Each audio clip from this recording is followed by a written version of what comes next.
o todos ya están en Retina Cali. Si alguien no ha podido entrar, manifiéstese.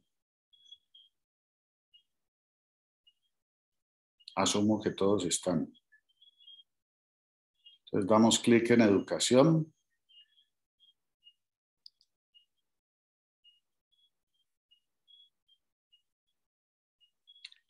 Pues allí van a bajar. Y damos clic en seminarios de vida.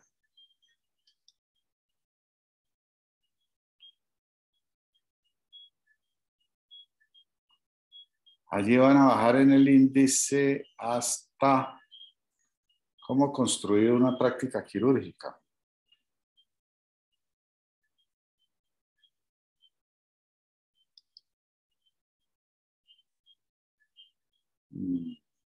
Entonces, clic en cómo construir una práctica quirúrgica.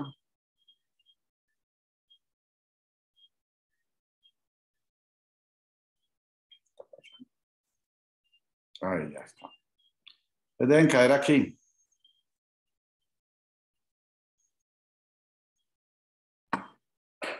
Retina Cali, educación, seminarios de vida,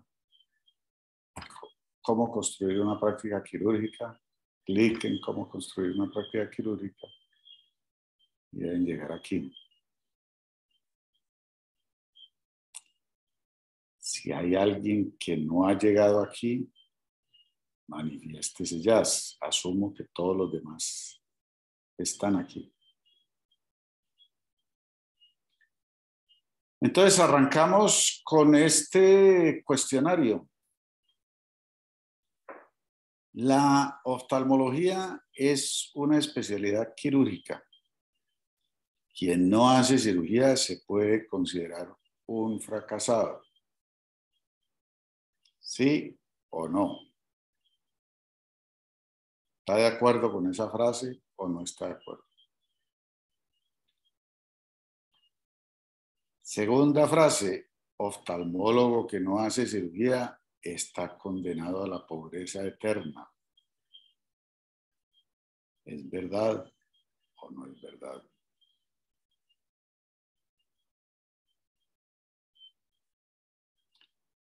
Y ahora nombre los campos de la oftalmología que implican no hacer cirugía o en donde no está implicada la cirugía. Escribe allí las subespecialidades o campos o áreas hasta donde usted sabe en donde no se hace cirugía.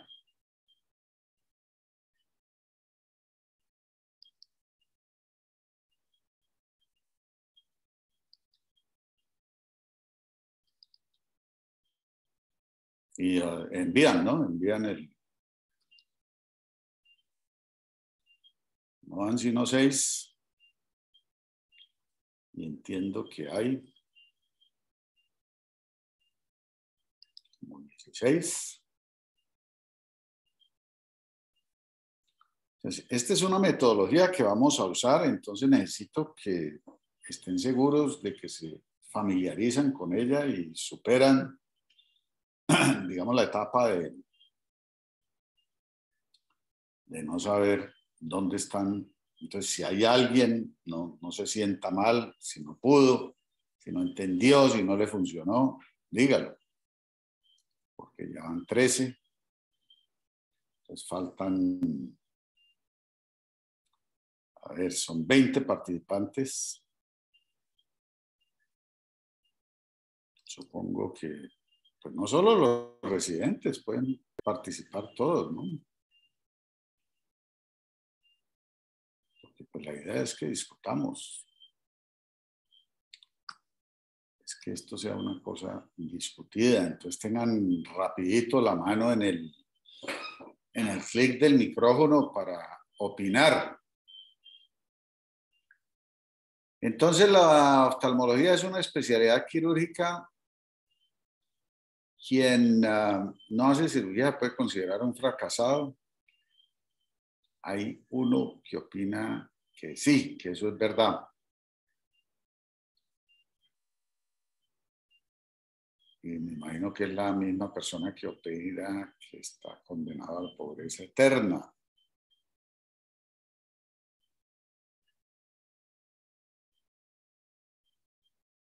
Entonces, esa persona debe irse preparando porque tiene que hablar, nos tiene que contar cuál es su visión.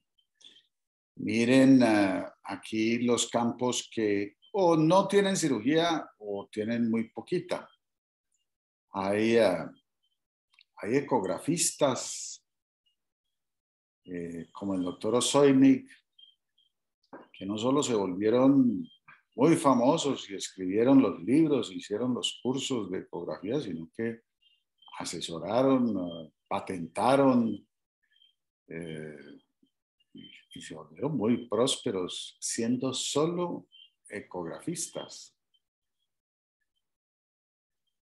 O sea que el que contestó aquí que eso es verdad, que está condenado a la pobreza, realmente no. Hay neurooftalmólogos que no hacen cirugía, pero que adquieren un nivel de conocimiento y, digamos, de interconsultas y de remisión de pacientes muy alto y tienen derecho a cobrar por su consulta más que la consulta oftalmológica y llegan a unos niveles de respeto y reconocimiento de la comunidad muy altos y no están de ninguna manera condenados a la pobreza. Hay retinólogos clínicos que mezclan a veces imagenología o que hacen procedimientos, pues eso ya un poco más procedimental, pero no hacen cirugía como tal. Por ejemplo, hacen inyecciones, hacen láser. Ahí depende si ampliamos o no ampliamos el concepto de cirugía. Pero hay retinólogos puramente clínicos que no hacen nada de cirugía. Hay expertos en OCT que de nuevo escriben libros, hacen aportes, son asesores de las de investigación de los laboratorios.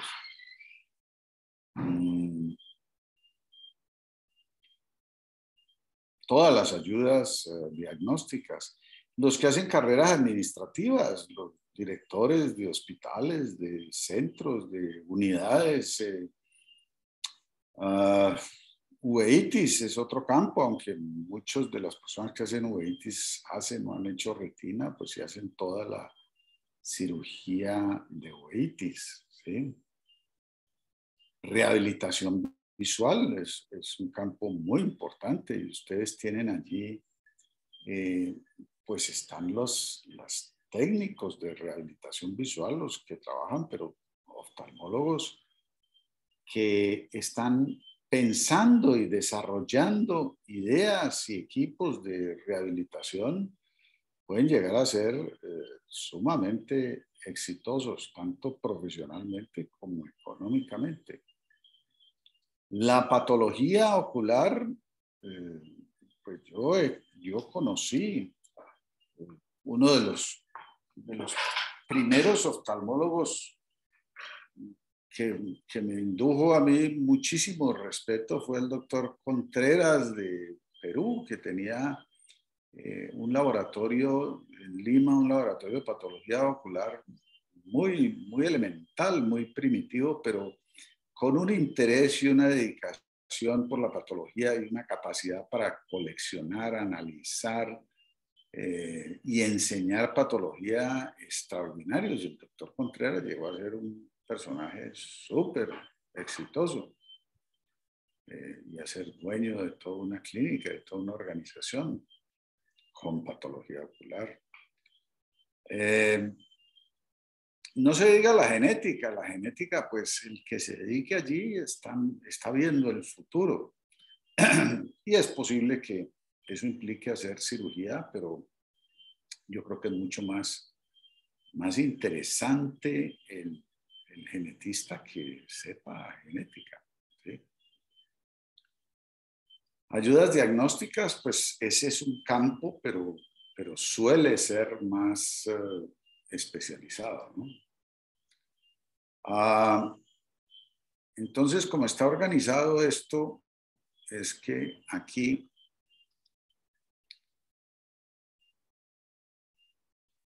está la explicación, pues el texto, para que ustedes lo puedan revisar cuando quieran, más o menos lo que acabo de decir. Aquí les voy a mostrar algunos de los campos, creo que ustedes le pegaron a todos, pero, por ejemplo, hay pediatras que hacen poca cirugía y hacen, por ejemplo, se dedican mucho a ROP, y en ROP son sumamente importantes y hacen una labor extraordinaria. Superficie ocular es otro campo en donde hay especialistas que se dedican a eso y a estudiarlo y trabajan a veces con farmacología, desarrollan drogas. Gente que se dedica exclusivamente a investigación, ya hablamos de imágenes. Los que han desarrollado los equipos de campos visuales son oftalmólogos que se dedican a eso. Salud pública, no lo mencionaron, lo mismo que oftalmología internacional, que tiene mucho que ver con salud pública internacional y oftalmología preventiva y grandes campañas. Y ahí hay súper expertos pues, en las ONGs internacionales. Y aquí tenemos un ejemplo de un colega que hizo oftalmología internacional y está muy dedicado a trabajar con Orbis en esos aspectos y creo que no hace cirugía. La dirección, gestión, administración de organizaciones oftalmológicas y un campo que solemos ignorar para los oftalmólogos es el de la óptica y la física. Han hecho extraordinarios aportes en equipos, en test, en refracción, los oftalmólogos que se han dedicado a la óptica y la física. Entonces, volvamos a quien contestó. ¿Qué dicen? El que contestó que sí a las 3, el que está condenado a la pobreza eterna, es un fracasado. ¿Qué opina? ¿Se retracta? O sea, ya se le abrió la mente en oftalmología o sigue pensando que la oftalmología es solo quirúrgica y que el que no hace cirugía se jodió?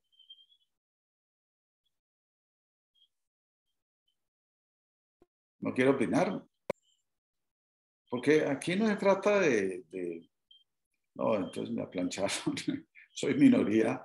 No, si opinó eso debe ser porque piensa algo.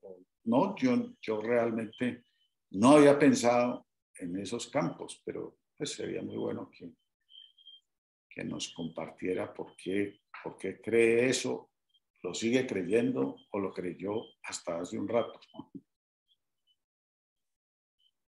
¿No? Bueno, sigamos. Sigamos con el segundo cuestionario. De paso, está funcionando este cuestionario así como yo lo estoy mostrando, ¿cierto? A ustedes les funciona, no tienen que hacer nada más sino contestar aquí y al final dar enviar. Sí, señor. Bueno. Entonces, ya hablando de práctica quirúrgica, ¿el buen cirujano nace o se hace? ¿Quién debe enfocarse a estructurar, a armar una práctica quirúrgica? Y aquí pueden contestar más de uno. A quien le gusta la cirugía, el que es hábil cirujano, el que es Una muy pregunta. eficiente. No, qué ¿Cómo? pena. Es que uno, ¿cómo llega a ese segundo cuestionario? Simplemente echa para arriba, para abajo, así como estoy haciendo yo. Aquí en la pantalla. Bajando ahí está. Se mueve en la página, hacia abajo. ¿Sí? Sí, ya, gracias. ¿Te quedó claro? Sí. Bueno, ok. ¿Quién es muy eficiente o rápido en cirugía? El que se siente cómodo operando. El que sabe de mercadeo y publicidad. Quien tiene consistentemente buenos resultados. Quien tiene una baja tasa de complicaciones. Esas son las personas, esas son las, digamos, las cualidades o las características, o cuáles de esas características le parece a usted importantes para que una persona diga, bueno, yo tengo esta y esta, y por lo tanto me voy a dedicar a crear una práctica quirúrgica. Lo segundo es, ¿qué define una práctica exitosa? Los buenos resultados, el número de cirugías, los videos publicados, los artículos de cirugía, técnica quirúrgica publicados, la descripción de técnicas quirúrgicas nuevas, los instrumentos nuevos patentados. Como les dije, pueden ser una o varias, ¿no?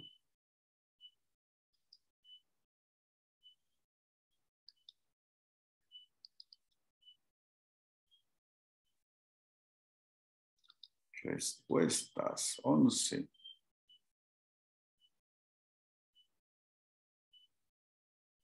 El buen cirujano se hace.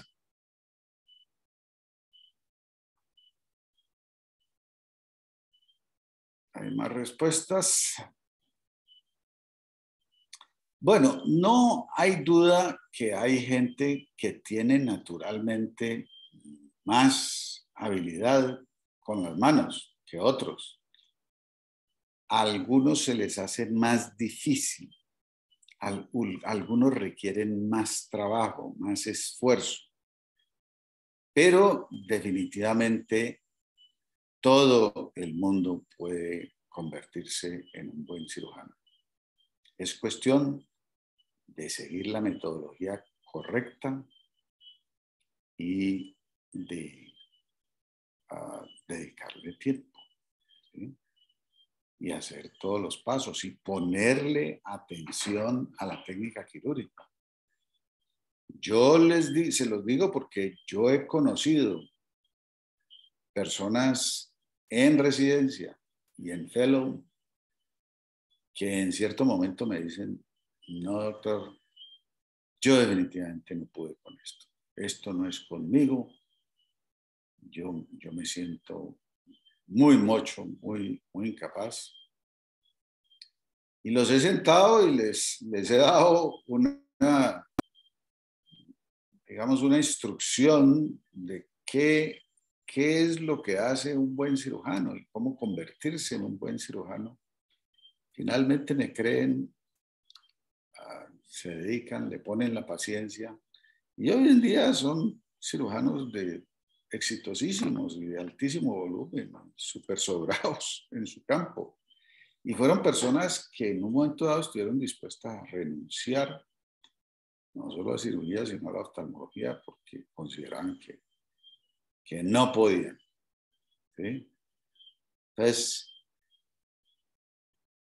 eso no es cierto. Todo el mundo puede. Ahora, hay personas que les cuesta mucho más trabajo y si no están dispuestas a hacer ese trabajo adicional, no van a poder ser cirujanos y también los conozco. Hay personas que realmente tienen dificultades, tienen limitaciones, tienen dificultades de coordinación de las manos, de habilidad, y no hacen el trabajo, no hacen el entrenamiento, no hacen el proceso. Entonces, esa primera característica, a uno le tiene que gustar la cirugía, a uno le tiene que gustar el acto quirúrgico, la acción de entrar, modificar un tejido, hacerle cosas a un tejido y arreglarlo y dejarlo mejor con mi acción, con mis manos. Uno, ese concepto le tiene que gustar. Hay personas que les gusta mucho más todo el proceso diagnóstico, el proceso de investigación, el proceso de organización, y no están motivados hacia el proceso quirúrgico. Entonces, esa persona que no está motivada, que no le gusta y que además no tiene naturalmente mucha habilidad, no se debe meter, busque otro campo. ¿Sí? ¿Tiene alguien que ser hábil cirujano para pensar en armar una práctica quirúrgica? Tiene que llegar a hacerlo, o sea, tiene que adquirir la habilidad. O sea, usted no puede seguir siendo mocho toda la vida y pretender que va a armar una práctica quirúrgica exitosa. O sea, usted se tiene que convertir en una persona hábil. Y ese es un proceso que no necesariamente termina al graduarse de residencia o de fellow, ¿no? Puede echarse 2, 3, 5 años más, pero es un proceso en donde usted va viendo la progresión, ¿sí? Y va viendo la mejoría y cada vez es más hábil. Y sí es válido medirse con eficiencia y con rapidez. El tiempo quirúrgico no puede ser una meta y no es una competencia, no es una carrera. Y yo gané la carrera porque hago la catarata en 8 minutos, mientras que mi vecino la hace en 10, entonces yo soy mejor. No, no es así. Pero sí la habilidad se debe traducir en agilidad, en eficiencia y por lo tanto en tiempo quirúrgico. Uno puede ser buen cirujano y no le pone atención a la eficiencia porque no considera que sea importante. Hace la cirugía bien, pero se demora mucho. Pues resulta que hay buenos cirujanos que hacen la cirugía bien y se demoran mucho menos. ¿Quién cree que tiene mejores posibilidades? Pues el más rápido. El más rápido, porque genera menos costos, genera menos trauma, genera menos exposición del ojo a luces y problemas. Entonces, ese va a ser un personaje que va a ser preferido en cualquier ambiente, por los pacientes, por los administradores, por la sala. Entonces, sí es importante, y veo que no muchos tienen ese concepto, sí es importante convertirse en eficiente. En la medida en que usted domina una técnica quirúrgica y ya se sabe bien los pasos y tiene la habilidad, el siguiente paso, y eso se lo digo mucho a los fellows, el siguiente paso es mirar qué hay que hacer para ser eficiente. Y tenemos toda una charla de lo que representa eficiencia en la sala de cirugía y cuáles son los pasos que hay que dar para convertirse en eficiente, pero rápidamente se las puedo resumir en observar personas eficientes, ¿sí? Entonces, yo hago la incisión así y me demoró 3 minutos y llega alguien y la hace así y se demora 5 segundos. Y le queda bien. Y el postoperatorio es bueno. ¿No será que yo cambio? ¿No será que yo evoluciono a eso? Piénsenlo. ¿Tiene sentido o no tiene sentido? No, es que a mí me enseñaron demorándome 3 o 5 minutos, o el maestro que vi yo se demoraba 5 minutos, pero ahora me paro y veo uno que se demora 30 segundos. ¿No será que tiene sentido hacer eso? Entonces, yo modifico y ajusto mi técnica para hacer las cosas más eficientemente. No siempre es la manito que se mueve rápido, ¿no? Desde luego que a veces, en la medida en que uno hace actos repetitivos, pues las cuales le salen más rápido, le salen más fácil, pero es la técnica que escogió para llegar al mismo objetivo. Y lo segundo es que, y esto está muy medido, y si les queda alguna duda, mírenlo y mídanlo cuando estén en una cirugía. Cuando ustedes están ahí asistiendo a una cirugía, muchos dicen, no, esto es una perdedera de tiempo, porque yo ni estoy ayudando, ni estoy operando. Y el que piensa así, está perdiendo el tiempo.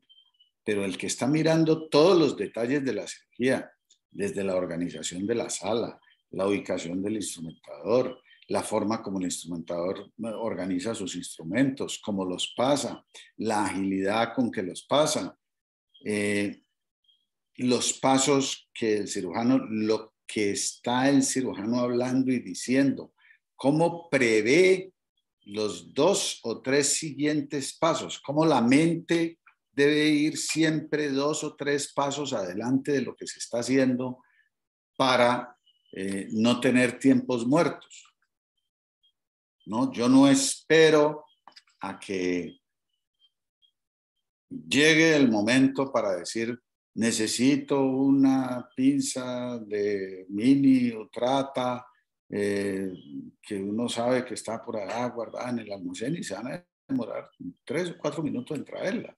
Usted planea la cirugía y aún en la mitad de la cirugía sigue planeando hacia adelante. Y dice, váyame pidiendo esto, váyame trayendo este insumo, vaya abriendo el lente, vaya consiguiendo el colorante, vaya abriendo más viscoelástico, para que no haya tiempos muertos.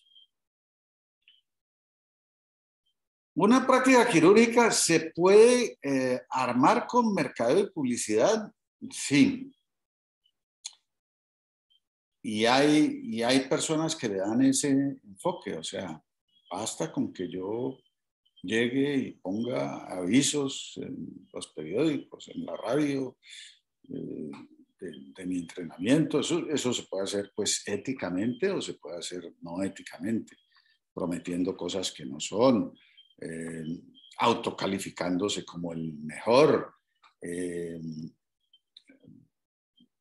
hablando de que no tiene complicaciones, de que los resultados son mucho mejores de lo que son. Esa es la forma no ética de hacerla. Pero usted puede promocionarse y allí hubo en el sistema jurídico colombiano una discusión grande porque la ley de ética médica prohibió a los médicos hacerse publicidad más allá de publicar su nombre, su grado, su universidad. Pero las cortes decidieron que no, que eso era una ley restrictiva y que los médicos tenían derecho a hacer publicidad, siempre y cuando sea ética. Y no están en Colombia bien definidos los parámetros de qué es publicidad ética. En Estados Unidos sí está muy claro. La Academia Americana de Oftalmología, en el centro de ética, al cual llegan ustedes muy fácil a través del centro de ética que yo he creado en la Sociedad de Oftalmología, llegan muy fácil y pueden ver cuáles son los parámetros. No es sencillo, no es una caja que resume en 3 palabras. Es bueno instruirse y leer si yo voy a escoger por ese camino. ¿Qué tiene ese camino? Pues que yo tengo que invertir una plata, ¿sí? Y al invertir una plata, he gastado una plata en mi promoción y ya estoy en negativo. ¿Hasta dónde me va a influir eso en comenzar a ver cirugías donde no las hay? ¿Tengo riesgo de hacerme ese daño moral? Sí, es un riesgo. Lo otro es que si mi promesa publicitaria no se cumple, es decir, yo no entrego los resultados que ofrecí, puedo tener un efecto negativo al revés, donde me hago un daño. Y conozco cirujanos que dicen, no, yo simplemente saco un paginazo en el periódico y eso me trae 30, 40, 50, 100 pacientes. Ahí me caen 100 cirugías. Con eso hago plata. No me importa cómo haga la cirugía, si los resultados son malos, si los pacientes quedan contentos o no quedan contentos. Hago suficiente plata para pagar otro paginazo y que me caigan otros 30, 40. Si usted vive contento con eso, que en esencia es engañar y tumbar a la humanidad, pues viva en su conciencia con esa manera de actuar. Pero sí deben saber que si una persona se quiere posicionar, la publicidad, si está bien hecha, está hecha de acuerdo con todas las características éticas, pues no está prohibida en Colombia, está permitida y en muchas otras partes. Quien tiene consistentemente buenos resultados, sí, usted no arma una práctica quirúrgica si no tiene consistentemente buenos resultados. Usted tiene que estudiar las cirugías que usted hace, saber qué es qué es un buen resultado y medirse. Tenga la certeza de que usted no crece si usted no tiene pacientes contentos y satisfechos. Y usted puede tener pacientes contentos y satisfechos porque usted es muy buena persona, muy querido y muy amable con los pacientes, pero puede ser muy mal médico. Y aún así tiene pacientes contentos y satisfechos. ¿Sí? Entonces también tiene que medirse en términos de resultados reales. Y yo tengo un sitio donde propongo cómo se debe hacer eso. Se llama Buscar un buen médico. Algún día hablamos de eso. De cuáles son las 4 medidas que usted debe llevar en conjunto con los pacientes, pero también cómo se puede medir usted mismo. ¿Sí? ¿Cómo puede medir usted los resultados de sus cirugías? Por ejemplo, si usted está haciendo cirugías de desprendimiento de retina, ¿usted cómo se mide? ¿Se mide con agudeza visual? Pues no necesariamente, porque le pueden llegar las retinas muy avanzadas, desprendidas de mucho tiempo, le pueden llegar muchos miopes, le pueden llegar muchos casos muy complicados y agudeza visual no es su medida. Su medida tiene que ser el objetivo de la cirugía. Si un paciente me vino con desprendimiento de retina, el objetivo es pegar la retina. Si logré ese objetivo, estoy haciendo las cosas bien. Así el paciente no quede viendo muy bien. ¿Sí? Si está haciendo un párpado, el objetivo tiene que ser que, medido en términos objetivos, yo corregí la situación del párpado. Puede que el paciente haya quedado contento, no contento, pero yo le corregí la situación.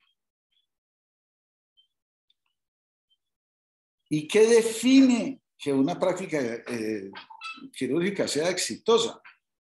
Es un poco relacionado con lo anterior, pero visto como desde otro ángulo. O sea, ¿cómo evalúo yo si de verdad estoy teniendo una práctica exitosa? Pues si tengo buenos resultados, de nuevo, eso es clave. Yo crezco si tengo buenos resultados, si tengo mucho paciente contento, tanto porque lo traté bien como porque obtuve buenos resultados. Hay una clásica de esto que es la propaganda de Alka-Seltzer. Por allá en los 30, Alka-Seltzer estaba viendo cómo aumentaba las ventas. Y citó pues a un grupo de expertos que llegaron con carteles, con presentaciones, en esa época pues llegaba con los papelógrafos y hubo un tipo que llegó con un vasito de agua y dijo: yo les tengo la fórmula para duplicar las ventas. Sacó el vasito de agua, abrió 2 sobres de Alka-Seltzer, le dio un golpecito y tiró uno, tiró el otro. Dijo: hagan publicidad de que son 2 Alka-Seltzer los que hay que tomarse. Y efectivamente Alka-Seltzer duplicó las ventas con ese tirito. Hizo esa publicidad y duplicó las ventas. Y nadie se le ocurría o sea, el que más proponía era 20, 30%. Entonces yo les digo a los residentes o a los colegas, digo: ¿usted cómo puede duplicar las ventas en cirugía de catarata? Pues haga la primera cirugía bien y ya, automáticamente la tiene duplicada porque el paciente va a querer que le haga la segunda. ¿Sí? Entonces, esté seguro de que hace la primera cirugía bien. Eso no quiere decir que no tenga complicaciones, todos tenemos complicaciones, pero que la hizo bien, la manejó bien. ¿Que el número de cirugías define una práctica quirúrgica exitosa? Pues sí, sí, de alguna manera, si usted montó, su interés es hacer cirugía, pero no hace cirugías, pues le va a costar mucho trabajo decir que usted le va bien con cirugías, pues, o que su negocio es hacer cirugías. Sí, el número de cirugías es clave, ¿sí? Los videos publicados, estas otras vienen siendo como una consecuencia de ser exitoso, de dominar las técnicas y a la vez de estar en un medio académico. Entonces, si usted publica videos porque muestra cirugías muy bien hechas, pues eso le da cierta prestancia y posicionamiento en el medio oftalmológico. Yo no creo que publicar videos hacia el público sirva mucho. Igualmente, si publica artículos relacionados con cirugía, y si describe técnicas nuevas, o si patenta o inventa instrumentos, pues eso no hay duda que le da como un prestigio dentro de los colegas. Y ese prestigio de alguna manera se traduce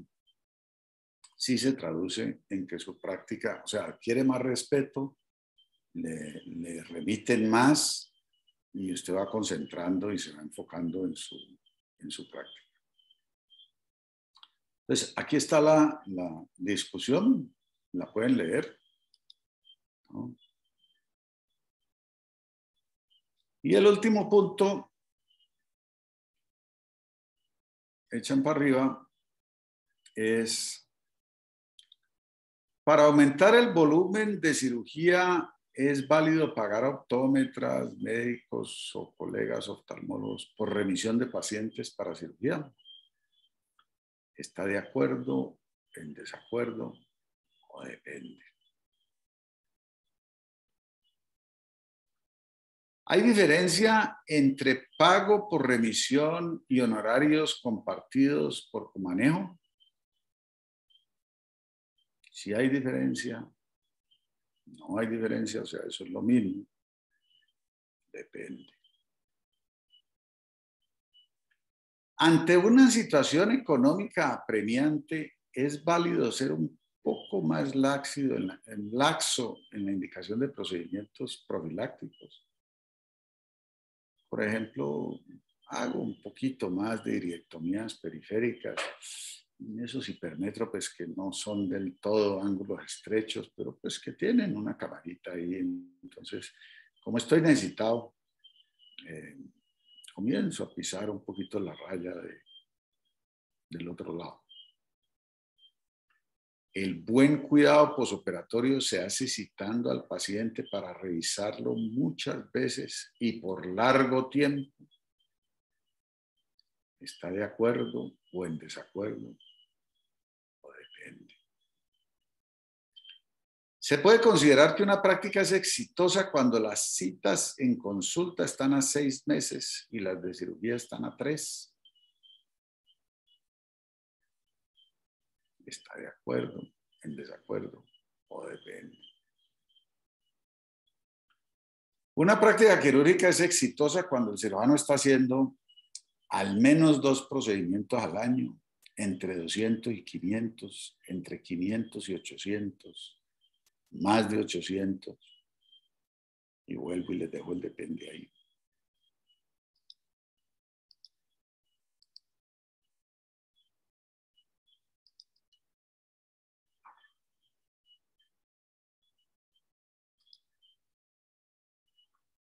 Ocho. Eran 12, 13 que estaban contestando aquí, hasta 15 contestaron.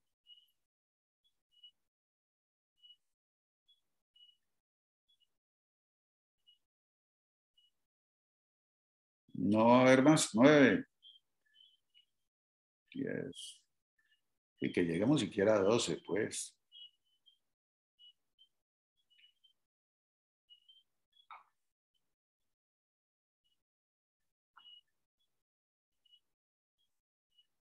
Para aumentar el volumen de cirugía es válido pagar a optómetras, médicos, oftalmólogos por remisión de pacientes de cirugía. Entonces, aquí hay uno que está de acuerdo y dos que dicen que depende.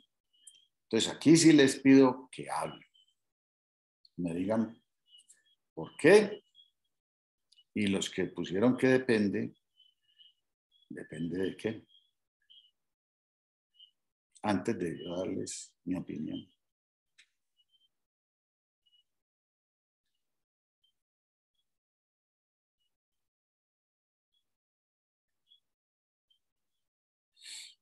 Uy, se les comieron la lengua a los ratones, como le decían a uno.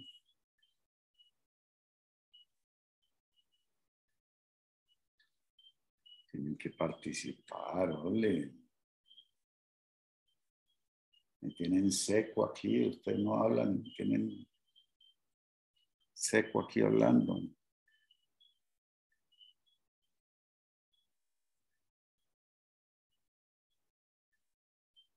Mire que hay 3 personas que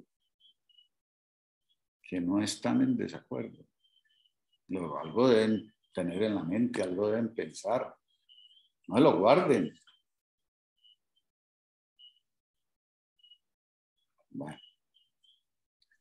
Doc, yo digo que depende, pues, si uno tiene como, digamos, una unidad montada con esas especialidades adicionales, pues como una clínica y como que, pues, entre las personas se puede hacer algún negocio, pero ya así como ofrecerlo, como digamos en la ciudad, como decir, yo te doy una tarifa si me mandas gente, si no estaría de acuerdo. Sí, no, pero es que allí usted está hablando del siguiente punto, que en una organización usted pueda hacer el trabajo compartido, ¿sí? Y al ser el trabajo compartido, pues el honorario puede ser compartido. ¿Sí? Son 2 cosas distintas. Entonces, aquí la pregunta es muy clara. ¿Es válido pagar a optómetras, médicos, oftalmólogos por remisión para pacientes por cirugía? O sea, yo le mando a usted un cheque o 2 billeticos de 100.000 pesos cada que me mande un paciente que termine siendo quirúrgico. Eso es una práctica bastante popular, bastante usual. Y no solo aquí, en muchas otras partes. Voy, me hablo con los optómetras. Si usted me manda cataratas, cada catarata que sea efectiva y que me pague, yo le doy el 10, el 20, el 30 o 300, 400.000 pesos. Eso es lo que estamos hablando. Eso, pues les quiero decir, está explícitamente prohibido en la ley de ética médica. O sea, no solo no es ético, sino que es ilegal. Y en todos los códigos de ética médica está prohibido. Entonces, los que tienen dudas sobre esto, léanselo, está en el sitio de ética de la Sociedad Colombiana de Oftalmología, que lo pueden encontrar muy fácil. Ahí están las guías, ahí está el acceso a la ley de ética médica colombiana, el acceso a los principios que ha anunciado la Academia Americana de Oftalmología, pues que está mucho más avanzada que nosotros en esto. Yo he querido hacer el sitio colombiano para que más o menos nos pongamos o sigamos los pasos de la Academia Americana de Oftalmología. ¿Hay diferencia entre pago por revisión y honorarios compartidos por comanejo? Sí hay diferencia. No hay quien diga que es lo mismo. Una cosa es que usted hable con un colega quien no hace la cirugía porque no se siente capaz, porque no le gusta, porque no está entrenado. Y entonces el colega le dice, mire, yo evalúo el paciente, yo hago todo el trabajo preoperatorio, lo evalúo y estamos de acuerdo cuál es ese trabajo y cómo es la evaluación, o sea, que sea para el cirujano, esa evaluación sea satisfactoria y apropiada. Usted hace la cirugía y yo hago el posoperatorio, y si en el posoperatorio tengo alguna dificultad, usted me ayuda, me complementa, yo lo llamo, le muestro al paciente. Eso se llama co-manejo, o sea, manejar entre dos personas el tratamiento de un paciente, y eso es aceptable y es legal. Y no hay que llegar al extremo que dicen, eso todo es lo mismo, es la misma que están comisionando, es una comisión disimulada. No es una comisión disimulada, porque usted no está pagando para que le remitan pacientes. Usted está trabajando con otro colega en áreas distintas de experticia y están compartiendo. ¿Qué condiciones tiene para que eso se considere ético? Que el paciente sepa, no engañar al paciente. Y ahí ustedes saben que tenemos un terreno en la educación donde pisamos un poquito el dilema ético de que a veces engañamos a los pacientes cuando un residente o un fellow está operando. Pero ese es un dilema que ha existido toda la vida en ética médica, y si simplemente a los pacientes le damos la opción, ¿quién quiere que lo opere? El profesor que tiene experiencia y ha hecho 6.000 casos, o este residente que no tiene experiencia y no lleva y no dos, pues el paciente siempre va a decir, no, que me opere el profesor. Entonces nunca los aprendices van a poder progresar. Entonces ese es un grado de engaño que tenemos que cometer en algunos casos. Lo hacemos de la mejor manera posible y de la forma más discreta posible y dándole la mayor seguridad posible a los pacientes, pero sí es una forma de engaño. Pero ya cuando un cirujano opera, el otro vio al paciente, le debe decir, yo voy a hacer la cirugía con el doctor tal, con quien vamos a compartir los honorarios. Se le debe informar. Y si el paciente pregunta cuánto, pues 50 y 50. Él cobra 50, la mitad por la cirugía, y yo la mitad por el preoperatorio y el postoperatorio, y eso debe estar sobre la mesa, no debe ser un negocio por debajo de la mesa. Como si lo es lo de la remisión, ¿no? Lo de la remisión es algo que invariablemente está por debajo de la mesa. Ante una situación económica apremiante, es válido ser un poco más laxo en la indicación de procedimientos quirúrgicos. Aquí también quisiera que los de depende me digan, ¿depende de qué?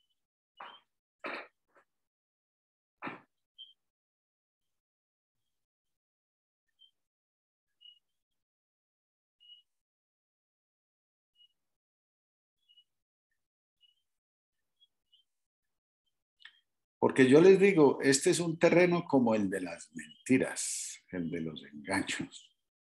Que una vez que usted comienza a mentir y a engañar, se le vuelve muy difícil saber.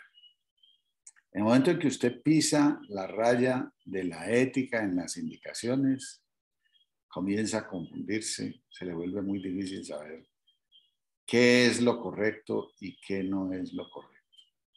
Cuando usted se deja influenciar por el interés económico, está pisando un terreno muy resbaloso, muy facilito, se va para el otro lado. Entonces, a los que piensan que depende, lean un poquito sobre lo que representa el inicio de las violaciones éticas, no solo en medicina, en muchísimos campos.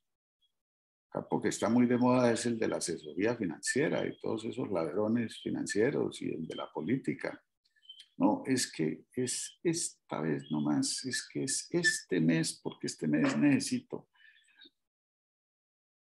echarme esta plática al bolsillo. Y en el momento en que eso comienza a ocurrir, a usted su criterio moral se le va torciendo, se le va dañando.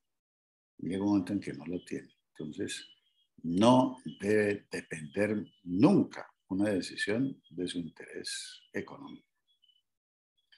El buen cuidado postoperatorio se hace citando al paciente para revisarlo muchas veces y por largo tiempo.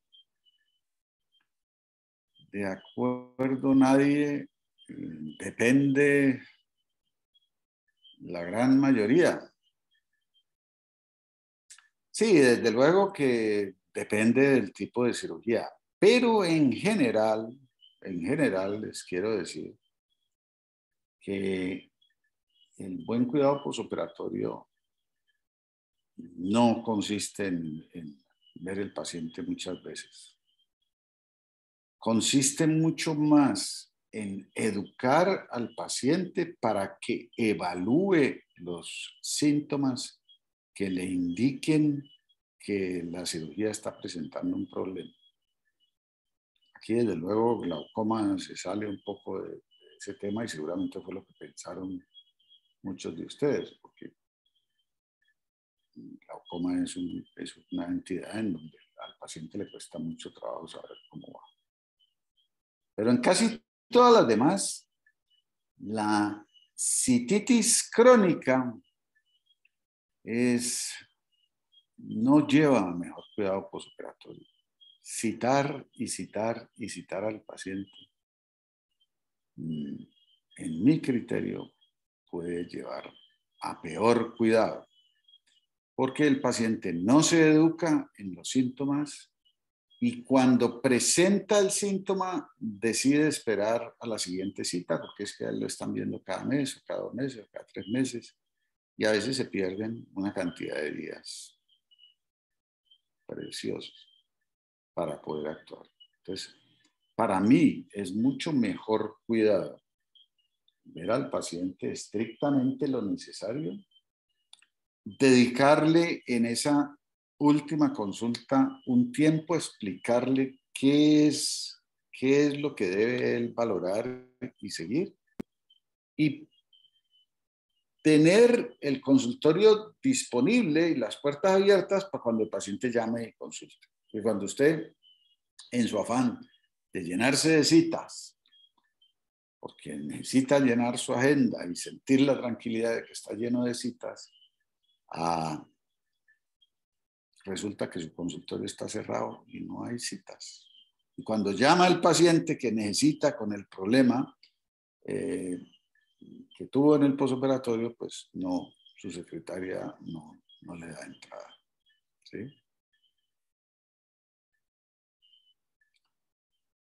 Hay quienes piensan, y veo que aquí en este grupo hay quienes piensan que tener citas a 3 meses de cirugía y a 6 meses de consulta es signo de éxito, y realmente no necesariamente. Lo que de verdad le debía decir a usted en términos de práctica quirúrgica es cuántos procedimientos hace.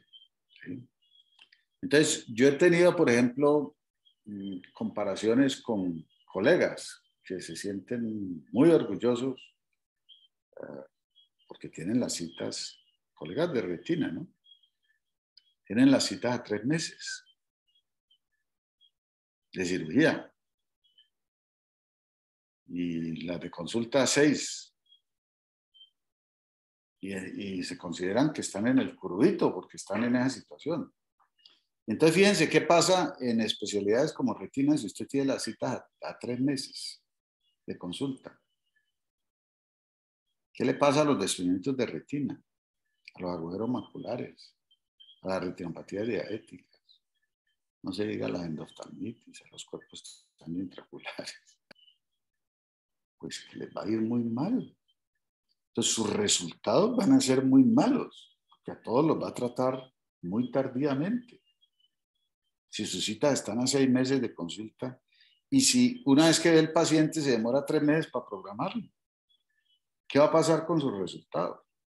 Entonces usted está muy orgulloso de eso, pero sus resultados van a ser muy malos. ¿Y eso en qué se traduce?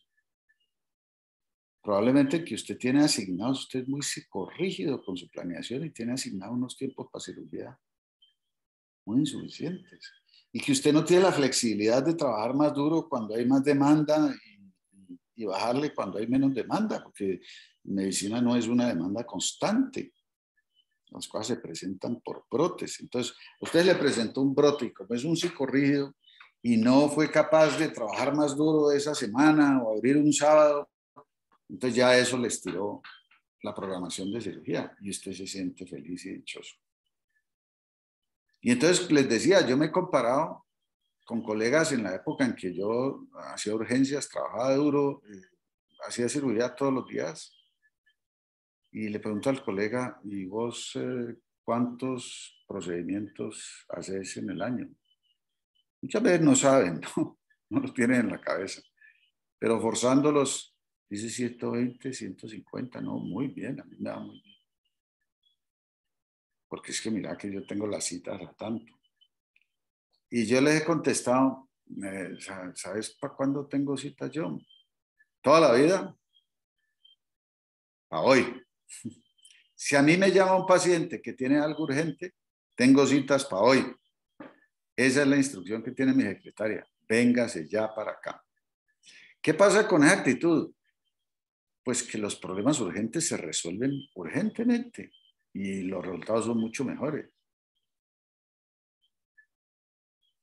¿Y no te da angustia no tener la agenda llena? No, porque siempre aparecen y siempre estoy resolviendo los problemas sobre el tiempo.